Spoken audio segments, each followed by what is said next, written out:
Magkano nga ba ang total cost of transferring a land title? Ito po ay single fee. It is the sum of various government taxes and fees whichever depend heavily on your properties, selling price, or official government valuation. Ito po ay whichever is higher, zonal value, and fair market value.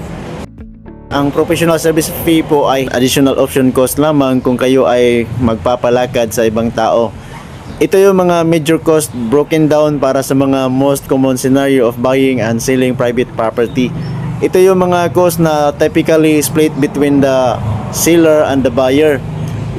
Una, primary government taxes and fees. Ito yung capital gain tax na may 6% flat rate paid by the sellers, and sila yung nag-gain, sila yung kumita.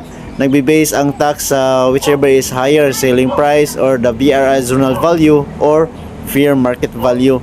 At ang documentary stamp tax, meron itong tax rate na 1.5%. Ang nagbabayad nito is usually ang buyer, but this can be negotiated. Nagbe-base ang tax same as capital gain tax. Pangalawa, local transfer tax. Meron itong tax rate na 0.5% kung sa municipalities at 0.75% naman sa cities. Ito ay binabayaran ng buyer. Nagbe-base ang tax nito typically the selling price or market value as determined by local ordinances. Pangatlo ay title registration fee. Ang tax rate nito ay graduated fee based on property value. Last month, meron kaming na-process. Ang valuation ng property ay umabot ng 3.5 million. Ang nabayaran ng client sa registration fee is about 20,000. So take note, ito po ay hindi simple percentage. Ang official rates are set by the Land Registration Authority. Pang-apat ay notarial fee. Ang Fees. rate ito ay nakadepende. Nagre-range sa 1% to 3% of the tax base or a fixed minimum fee. Ang nagbabayad naman nito ay party who prepares the deed, usually the buyer.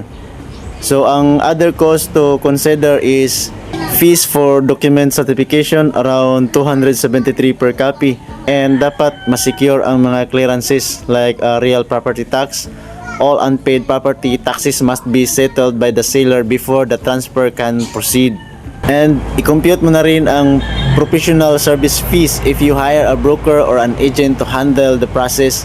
Ang fees ay nagre-range from 20,000 kung nasa Ormoc City lang, at sa outside Ormoc City naman ay nasa mga 30,000. Ang sample cost calculation sa illustration na to ay para sa property na nasa Ormoc City lamang, na mayroong selling price na 3 million pero mas higher ang BIR zonal value, umabot ng 3.5 million. The government taxes and fees would be approximately sa capital gain tax, ito ay 6%, aabot ng 210,000. Sa documentary stamp tax naman ay 1.5%, so aabot ito ng 52,500. Sa transfer tax fee naman, since nasa city tayo, ito ay 0.75%, ito ay aabot ng 26,500. Sa registration fee sa LRA ay aabot ng 20,390. Sa notarial fee naman, since ito ay 1% to 3%, so depende po sa abogado. Palagay nating 1% ang attorney's fee, so aabot ng 35,000 ang mababayaran mo sa 3.5 million. Plus sa mga certification fees, palagay nating aabot ito ng 1,000 lahat-lahat. Estimated total government cost ay abot ng 365,390.